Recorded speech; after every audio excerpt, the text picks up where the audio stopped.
1,00,000 మంది శివభక్తులతో కలిసి మహారుద్రాక్ష పూజలో పాల్గొనండి. వెంటనే కాల్ చేసి మీ పేరును నమోదు చేసుకోండి. నమస్తే, welcome back to Suman TV. Present మనతో పాటు ఉన్నారు అనలిస్ట్ మందర్ కృష్ణారెడ్డి గారు. నమస్తే సార్. నమస్తే అమ్మా. సార్, ఆర్బీఐ గత 10 ఏళ్లలో ఇప్పటి వరకు 78 బ్యాంకుల్ని మూసివేసింది. మరి ఇప్పుడు అందులో అకౌంట్స్ లో డబ్బులు పెట్టిన వాళ్ళ డబ్బులు సేఫే అంటారా? మరి ఫిక్స్డ్ డిపాజిట్స్ ఏవైతే ఉంటాయో అవన్నీ కూడా ఎలా ఉంటుంది? ఒకసారి బ్యాంకులు కనుక మూసివేయడం జరిగితే మరి అందులో అకౌంట్స్ లో ఉన్న వాళ్ళ అకౌంట్ హోల్డర్స్ కానీ వీళ్ళందరి పైన ప్రభావం ఎలా ఉంటుంది? అసలు ఒకసారి దీని గురించి డీటెయిల్ గా మాట్లాడుకుంటే. భారతదేశంలో ఏ ఫైనాన్షియల్ ఇన్స్టిట్యూషన్ నడవాలన్నా, అంటే బ్యాంకులు కానీ, నాన్ బ్యాంకింగ్ ఫైనాన్స్ కంపెనీస్ కానీ, చిట్ ఫండ్ కంపెనీస్ కానీ, ఇలాంటి ఏవైనా డబ్బుతో కూడుకున్నటువంటి ఏ రకమైనటువంటి యంత్రాంగం నడిపించాలన్నా ప్రజల డబ్బులు తీసుకొని లేదా ప్రజలకు అప్పులు ఇవ్వడానికి ఇష్టపడేటువంటి కంపెనీస్ తప్పనిసరిగా ఆర్బీఐ దగ్గర రిజిస్ట్రేషన్ చేసుకోవాల్సి. ఆర్బీఐ గైడ్ లైన్స్ ప్రకారంగా, ఆర్బీఐ నిబంధనల ప్రకారంగా కంపల్సరిగా ఆ ఇన్స్టిట్యూషన్ నడపాలి. దీనికి అనుగుణంగా కాకుండా ఏదైనా తప్పుదోవ పట్టించే పద్ధతిలో జరిగినప్పుడు వెంటనే ఆర్బీఐ చర్య తీసుకుంది. ఆ క్రైసిస్ బాగా పెరిగినట్టయితే, అంటే మామూలుగా చిన్న చిన్న తప్పులు అయితే వాటిని సరి చేయడానికి మార్గం చూపించేసి కొంత శిక్షలు, కొన్ని పెనాల్టీలు ఏమైనా వేసేసి దాన్ని సరి చేస్తారు. అది సరి చేయలేనంత భారీ ఎత్తున జరిగేటువంటి కుంభకోణాలు కానీ, దాంట్లో మనీ ట్రాన్సాక్షన్స్లో కోట్లాది రూపాయలు పూర్తిగా దిగమంగే పరిస్థితులు కానీ, సరి చేయలేని పరిస్థితి ఏర్పడినప్పుడు బ్యాంకుని క్లోజ్ చేసేస్తారు. అంటే దాని గుర్తింపును రద్దు చేస్తారు శాశ్వతంగా. అవి ప్రైవేట్ బ్యాంక్స్ కావచ్చు, గవర్నమెంట్ బ్యాంక్స్ కావచ్చు, అంటే నేషనలైజ్ బ్యాంక్స్ కావచ్చు, ప్రైవేట్ బ్యాంక్స్ కావచ్చు, లేకపోతే వారి నాన్ బ్యాంకింగ్ ఫైనాన్స్ కంపెనీ కావచ్చు, చిట్ ఫండ్ కంపెనీ కావచ్చు, ఏదైనా సరే ఫైనాన్స్తో కూడుకున్నటువంటి సంబంధించినటువంటి. దీంట్లో భాగంగా స్వాతంత్రం వచ్చినప్పటి నుంచి ఇప్పటిదాకా మొత్తం 78 బ్యాంకుల్ని ఆ రకంగా క్లోజ్ చేయడం జరిగింది, క్రైసిస్లో పడ్డ బ్యాంకులు.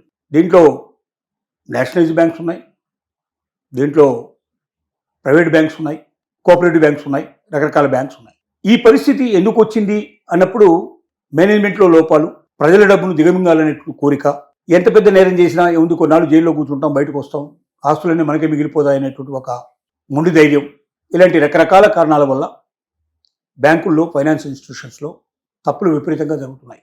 దీనికి తోడు సెబీలో కూడా ఈ మధ్య భారీ కుంభకోణాలు జరుగుతున్నాయి. వీటన్నిటినీ అధిగమించడానికి బ్యాంకులు బాగా నడవడానికి రిజర్వ్ బ్యాంక్ ఆఫ్ ఇండియా ఎప్పటికప్పుడు రకరకాల కొత్త నిబంధనలు తీసుకొస్తూనే ఉంది. కానీ 140 కోట్ల ప్రజానికం ఉన్నటువంటి భారతదేశం లోపల ఎక్కడో మారుమూలన ఒక బ్యాంకులో జరిగేటువంటి ట్రాన్సాక్షన్స్ ప్రజలందరినీ ముంచేసిన తర్వాత, ప్రజలు బాధలకు, ఇబ్బందులకు గురైన తర్వాత, తమ డబ్బు తమకు అందట్లేదు, డబ్బును లేకపోతే దాంట్లో దాచుకున్న బంగారాలు కూడా చాలామంది చాలాసార్లు వారు వేరే వాళ్ళు, అంటే దొంగతనాలు జరగడం కానీ, లేకపోతే దాంట్లో ఉండే స్టాఫే దాన్ని దొంగిలించడం కానీ, ఇలాంటి రకరకాల కారణాలు మనం పేపర్లో చూస్తూనే ఉంటాం. నియంత్రించడం అంత సులభం కాదు. ఒకసారి ప్రజలు మోసపోయారని బయటకు పడిన తర్వాత ఉదంతం అంతా రిజర్వ్ బ్యాంక్ దాకా దృష్టికి వచ్చినప్పుడు అప్పుడు కానీ దాన్ని క్లోజ్ చేయడం జరుగుతుంది.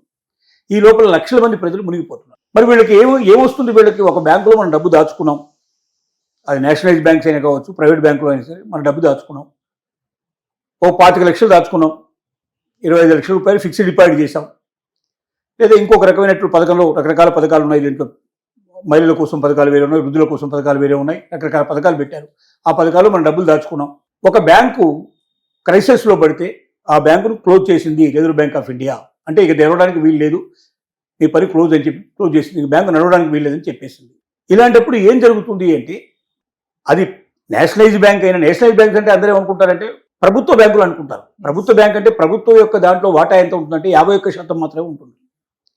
మిగిలిన 49% ప్రైవేట్ వ్యక్తులే ఉంటారు. దాంట్లో అంటే 100 రూపాయల లాభం వస్తే దాంట్లో 51 రూపాయల లాభం ప్రభుత్వానికి వస్తుంది, 49 రూపాయలు ప్రైవేట్ వాళ్ళకి వెళ్ళిపోతాయి. అదే ప్రైవేట్ బ్యాంక్ అంటే మొత్తం టోటల్గా 100కు 100% ప్రైవేట్ వాళ్ళే ఉంటారు, అంటే ప్రైవేట్ వ్యక్తులు దాంట్లో వాటాదారులుగా ఉంటారు. ఆ లాభాన్ని ఆ 100% ఉండే వాళ్ళు పంచుకుంటారు. ఇది డిఫరెన్స్. అంతేగాని ప్రభుత్వ బ్యాంకులు అయినా సరే 100% ప్రభుత్వం నడుపుతుంది, ప్రజలకు పూర్తిగా 100% దాని మీద కాన్ఫిడెన్స్ ఉండాలి, పూర్తిగా దానికి గ్యారంటీ ఇస్తున్న నమ్మకం లేదు. అటు ప్రైవేట్ బ్యాంక్ కానీ ఇటు ప్రభుత్వ బ్యాంక్ కానీ ఏం చేస్తుందంటే, ఎంతమంది ఖాతాదారులు అయితే దాంట్లో చేరతారో ప్రతి ఖాతాదారుడికి 5 లక్షల రూపాయల చొప్పున వాళ్ళు ఇన్సూరెన్స్ చేస్తారు. 5 లక్షలకు మాత్రం ఇన్సూరెన్స్ చేస్తారు. అంటే మనం 1 కోటి రూపాయలు పెట్టినా, 50 లక్షలు పెట్టినా, 25 లక్షలు పెట్టినా, ఒకవేళ బ్యాంక్ క్రైసిస్లో పడి మునిగిపోతే మన చేతికి వచ్చేది 5 లక్షలే. మనం ఎంత పెట్టినా 5 లక్షల వరకు 5 లక్షల వరకే వెంటనే ఇచ్చేస్తారు మనకు. మిగిలినంతా ఏం చేస్తారు అంటే 10 ఏళ్ళు 25 ఏళ్ళు దానికి మొత్తం ఎంక్వైరీలు జరిగి, వ్యవహారాలన్నీ జరిగి, తిరిగి దానికి ఏం చేస్తారంటే దాన్ని మొత్తం టోటల్గా ఎన్పిఏ అకౌంట్ కింద, నాన్ పర్ఫార్మెన్స్ అకౌంట్ కింద దాన్ని డిక్లేర్ చేసేసి, నాన్ పర్ఫార్మెన్స్ బ్యాంక్ కింద డిక్లేర్ చేసేసి, దాన్ని ఎసెట్స్ ఏవైతే ఉంటాయో, అంటే ఎవరైనా లోన్స్ తీసుకున్న వాళ్ళు ఏదైతే దాని లోపల ఆస్తులు పెట్టారో, లేదా బ్యాంక్ ఏదైనా ఆస్తులు కొన్నా, దానికి బిల్డింగ్లు కానీ ఎట్లాంటి కానీ ఏమైనా ఆస్తులు కొన్నా, వీటన్నిటిని ఏం చేస్తారంటే కొన్ని కంపెనీస్ ఉంటాయి, ఎసెట్ మేనేజ్మెంట్ కంపెనీస్ అంటారు వాటిని. ఈ ఎసెట్ మేనేజ్మెంట్ కంపెనీలకు అప్పచెప్తారు. ఆ కంపెనీ వాళ్ళు ఏం చేస్తారు, పేపర్లో టీవీలో ఇట్లా అడ్వర్టైజ్మెంట్ ఇచ్చేసేసి, మేము వేలం వేస్తున్నాం ఫలాని ప్రాపర్టీని, ఇష్టం ఉన్నవాడు కొనుక్కోండి, దాని మూల ధర ఇంత, యాక్షన్లో మీరు ఎంత కొంటారో మీరు ముందుకు రండి అని పెడతారు. దీంట్లో ఏం జరుగుతాయంటే వీళ్ళకి సంబంధించిన వ్యక్తులే 2-3 తయారు చేసి ఓ 3 కొటేషన్స్ వేయిచ్చేస్తారు. ఆ 3 కొటేషన్స్లో ఎంత వీలైతే అంత తక్కువగా, అంటే దాంట్లో అసలు రేటు ఏదైతే ఎంతైతే అప్పు తీసుకున్నాడో అప్పుకు సంబంధించింది కాకుండా అప్పు కన్నా చాలా తక్కువగా ఉండేట్టుగానే, ఇంతకన్నా ఎక్కువ మేము కొనలేము తిన్నట్టుగా ముగ్గురుతో డిక్లేర్ చేస్తారు. 100 రూపాయలు 1000 రూపాయల తేడాతో 3 వేయించేసేసి దాని లోపలనే పూర్తిగా దిగమింగేస్తారు. అంటే దాంట్లో 1 రూపాయి మిగలకుండా చేస్తారు. ఈ మిగలకుండా చేసినప్పటికీ మరి కస్టమర్స్కి ఏమొస్తుంది, ఏమన్నా మిగిలితే ఆ మిగిలింది రేషియో ప్రకారం మంచి పెడతారు. అంటే 1 కోటి రూపాయలు పెట్టిన వాడికి ఇంత, 5 లక్షలు పెట్టిన వాడికి ఇంత, 1,00,000 రూపాయలు పెట్టిన వాడికి ఇంత అని ఆ రేషియో ప్రకారంగా 1,00,000 కింద చొప్పున ఒక రేషియో చేసి పంచుతారు.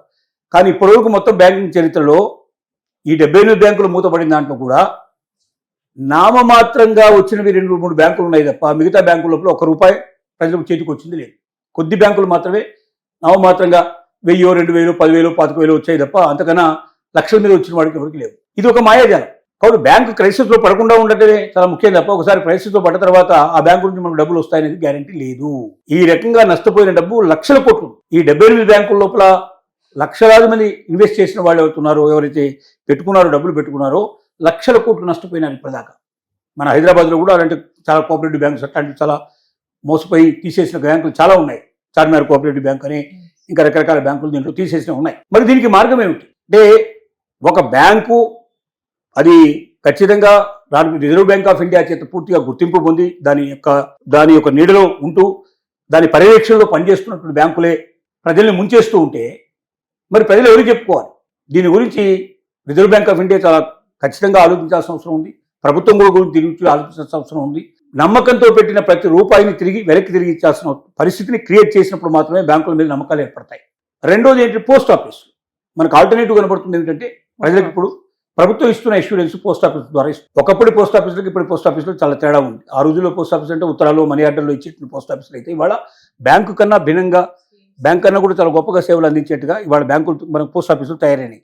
ప్రతి ఊళ్ళో ప్రజలకు అందుబాటులో ఉన్నాయి. ఒక బ్యాంకు కావాలంటే ఖచ్చితంగా మండల హెడ్ క్వార్టర్కో లేకపోతే ఒక సిటీకో రావాల్సిన, టౌన్కో రావాల్సిన అవసరం ఉంటుంది. కానీ ఒక పోస్ట్ ఆఫీస్ కావాలంటే మీకు పల్లెటూరులో కూడా దొరుకుతాయి.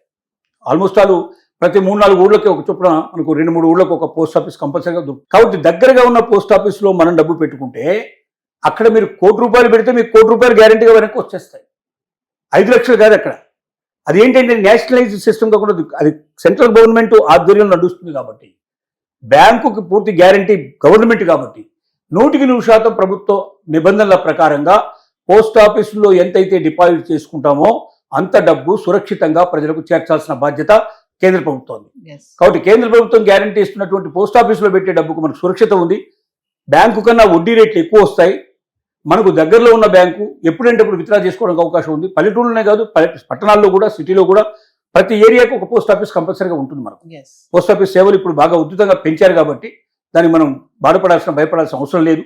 కాబట్టి పూర్తి నమ్మకంగా ఇవాళ ప్రభుత్వం చూపిస్తున్న, ఇవాళ ఆర్బీఐ చూపిస్తున్న గైడెన్స్ ప్రకారంగా 100% మన డబ్బు వెనక్కి తిరిగి రావాలి. మనం పెట్టిన డబ్బులు అంటే ఒక్క పోస్ట్ ఆఫీసులు తప్ప బ్యాంకులు మాత్రం నమ్మదగినవి కావు.